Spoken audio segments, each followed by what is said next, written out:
안녕하세요. 퀸크래프트입니다. 오늘도 바이비트 해킹 사건과 관련된 이야기를 좀 이어서 나가보려고 하는데요.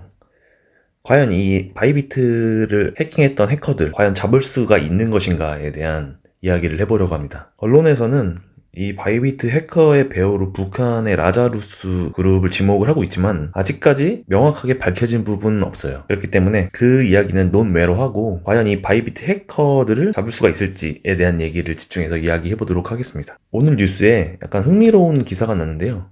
이 바이비트 측에서 이 해커 조직에 대해서 이제 본격적으로 대응을 했다는 기사예요. 근데 결국 읽어보면은 도난된 자산을 동결하는 데 기여한 사용자들에게는 이제 동결 금액이 5%를 현상금으로 지급한다는 얘기예요. 결국에 범인을 잡는데 일조한 사람에게 포상금을 주겠다는 얘기죠. 이 얘기는 결국 바이비트의 혼자 힘으로는 이 해커를 잡는데 무리가 있을 거라는 이야기를 하는 거죠. 과연 이 바이비트 해커, 과연 잡을 수 있는 것인가에 대한 이야기를 해봐야겠죠. 일단 이 점을 좀 명확히 해야 될 것 같아요. 해킹을 하는 것과 이 해커를 잡는 일은 사실 이 차원이 다른 일이라는 겁니다. 난이도나 비용이나 시간에서나 몇십 배, 몇천 배 정도의 차이가 나는 아주 차원이 다른 이야기이기 때문에 이 해커를 잡고 안 잡고의 결과는 명확하게 말씀드릴 수는 없겠지만 사실상 불가능에 가까울 정도로 굉장히 어려운 일이라는 겁니다.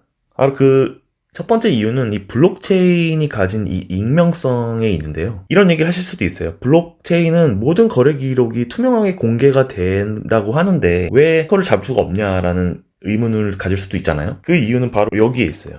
이 블록체인의 모든 거래 기록은 투명하게 공개가 되지만 블록체인 지갑의 주소는 공개키 암호화 메커니즘을 사용을 하기 때문에 이 암호화 키를 가지고 지갑 주소를 사용합니다. 그렇기 때문에 이 키는 사람의 이름이나 이메일 주소 같은 게 아니라 우리가 알 수 없는 막 알파벳 같은 문자들이에요. 이렇게 문자들로 되어 있기 때문에 그 문자들로 사용하기 때문에 익명성을 보장을 하는 것에 기본을 두고 있습니다. 이 해커들이 탈취된 자금을 현금화하지 않는 이상 범인을 잡는 것은 사실상 불가능에 가깝다고 말씀드릴 수가 있을 것 같아요. 왜냐면 이런 고도의 해커들은 일반 도둑들도 프로가 있고 아마추어가 있잖아요. 근데 이 프로 해커들은 절대로 자신이 침입한 흔적을 절대 남기지를 않습니다. 그리고 탈취된 자금을 그대로 사용하긴 절대 않고 이 난독화를 하게 되는데 이 난독화라는 게 사전적인 용어를 보면은 읽지 못하게 만든다라는 거예요. 읽지 못하고 알기 어렵게 이렇게 만든다는 것을 얘기합니다. 그 중에 이제 블록체인 믹싱이라는 기술이 있는데 탈취된 암호화폐를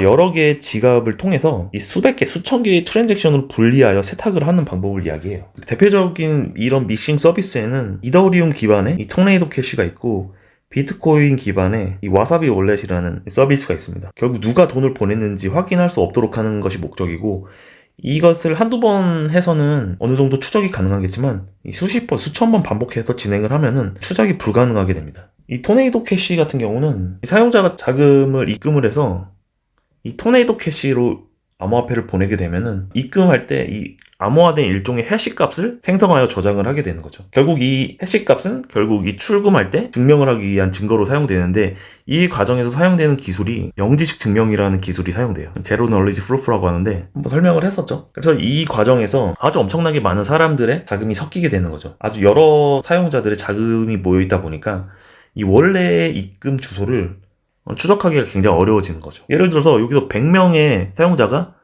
이더를 입금을 하면은 결국 나왔을 때 어떤 사람의 이더가 누구의 것인지를 알 수가 없게 되는 거예요. 그리고 결국 나올 때는 새로운 주소로 나오게 되는 거죠.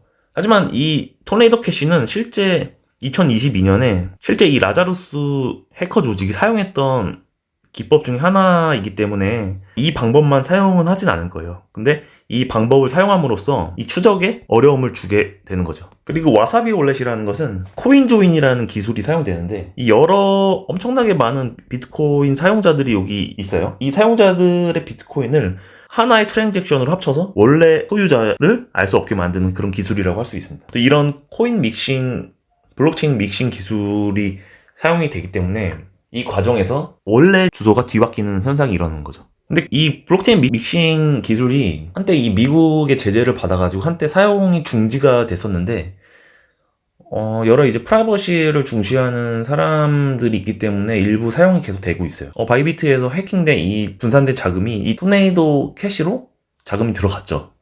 그리고 이 해커들이 주로 이용하는 거래소가 이 탈중앙화 거래소, 이 덱스를 주로 사용합니다. 이 유니스왑이나 팬케이크 스왑 같은 이 덱스에서 암호화폐를 교환을 할 텐데, 탈중앙화 거래소 덱스는 신원 인증 KYC가 필요 없기 때문에 실제 해커들이 선호하는 경로 중에 하나예요. 예를 들어서 해킹한 이더를 테더 USD나 다이 같은 이 스테이블 코인으로 변환한 다음에 여러 개의 지갑으로 이동하고 그 스테이블 코인을 사용할 수가 있겠죠. 그리고 여전히 이 일부 거래소는 이 모네로나 이 지캐시 같은 이 프라이버시 코인도 익명성이 보장이 되기 때문에 이 트랜잭션이 암호화되어 있어요. 그래서 실제 돈을 어디서 어디로 이체를 했는지 알 수가 없는 거죠. 결국 이 덱스에서는 아시는 것처럼 현금화 자체는 불가능하지만 반복적으로 블록체인 믹싱 같은 기술처럼 여러 번 토큰을 계속 바꾸게 되면 출처 추적이 굉장히 어려워지는 거죠. 바이비트에서도 현상금을 제시했고, 아마 전 세계에는 이제 여러 해커들이 아마 오늘부터 굉장히 많은 추적을 하지 않을까 예상이 되는데, 블록체인에서 가장 많이 사용되는 이 추적 방법은 결국 블록체인 데이터를 분석을 하는 거예요. 이 블록체인 익스플로러가 있기 때문에 이 블록체인 익스플로러에는 모든 암호화폐의 기록이 남아 있습니다. 수억 개, 수조 개의 기록이 모두 쌓이기 때문에 이 빅데이터를 분석을 하는 거죠. 그래서 블록체인 믹싱 기술을 통해서 주소가 뒤바뀌었지만, 즉 토네이도 캐시에서 나온 엄청나게 많은 주소들이 있잖아요. 그 주소들을 아마 블랙리스트로 다 만들 거예요. 이 블랙리스트를 아마 추적을 하는 방법을 쓸 거예요. 이 대표적으로는 이더스캔이나 블록체인.com 그리고 솔라스캔이 있는데, 이런 것들을 적극적으로 사용하겠죠. 근데 이 워낙 데이터의 양이 많기 때문에 AI를 분석 툴로 사용을 하게 될 텐데, 이 블록체인 데이터 분석 전문 기업들이 이 AI랑 이 머신러닝처럼 데이터를 분석을 할 수 있는 힘이 있기 때문에 이상한 거래가 발생하거나 특별한 자금이 발생을 하면 트랜잭션을 검색해내는 그런 방법을 쓰게 될 거예요. 실제로 이 체인 어널리시스는 이 FBI나 인터폴과 같이 이런 국제 수사기관과 협력해서 해킹 자금을 계속 추적해오고 있고, 이 일렉틱이라는 업체도 이 해킹 자금을 AI 기반으로 추적하는 업체라고 해요. 사이퍼 트레이스 또한 암호화폐의 불법 사용을 감지하는 이 기관이기 때문에 아마 이번 현상금을 위해서 이런 기관들이 발벗고 나설 것으로 예상이 돼요. 과연 이 암호화폐를 이 해커들이 현금화할 수 있을까라는 질문을 또 해봐야 되잖아요. 해커들을 잡는 거랑 암호화폐를 현금화하는 것은 조금 약간 차원이 다른 문제예요. 현재 이 대형 중앙거래소 업비트나 바이낸스 그리고 바이비트도 마찬가지겠고, 이 신원 인증을 했는데, 이 신원 인증이라는 것은 결국 우리를 귀찮게 하기 위한 게 아니라 이런 해커나 불법 자금을 추적하기 위해서 인증을 하는 거라고 할 수 있죠. 그렇기 때문에 결국 이더나 일부 암호화폐를 결국 돈으로 쓰기 위해서는 현금화를 해야 하잖아요. 대형 중앙화 거래소는 절대로 사용을 할 수가 없습니다. 그리고 대량으로 출금을 했을 때 의심을 살 가능성이 있죠. 바로 검거가 되겠죠. 왜냐면 블랙리스트가 있기 때문에. 그래서 이 소액으로밖에 사용을 할 수가 없어요. 또한 검거될 확률이 상당히 있습니다. 이 수사기관에서 이미 블랙리스트를 관리를 하고 있을 거예요. 결국 이 해커들이 탈취한 자금은 그림에 떡이 될 확률이 굉장히 높습니다. 사용을 할 수가 없는 거죠.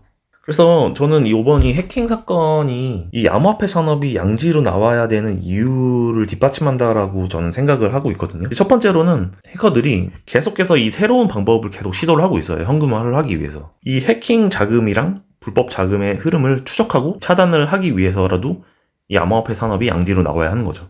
결국에는 이러한 암호화폐 산업이 정부와 금융기관의 신뢰를 받고 이 암호화폐가 투기가 아니라 실제 금융 시스템의 일부로 인정받는 계기가 되었으면 합니다.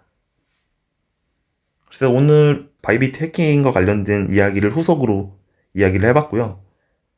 그냥 재미로 들어주셨으면 좋겠습니다. 그럼 이상 발표를 마치겠습니다. 감사합니다.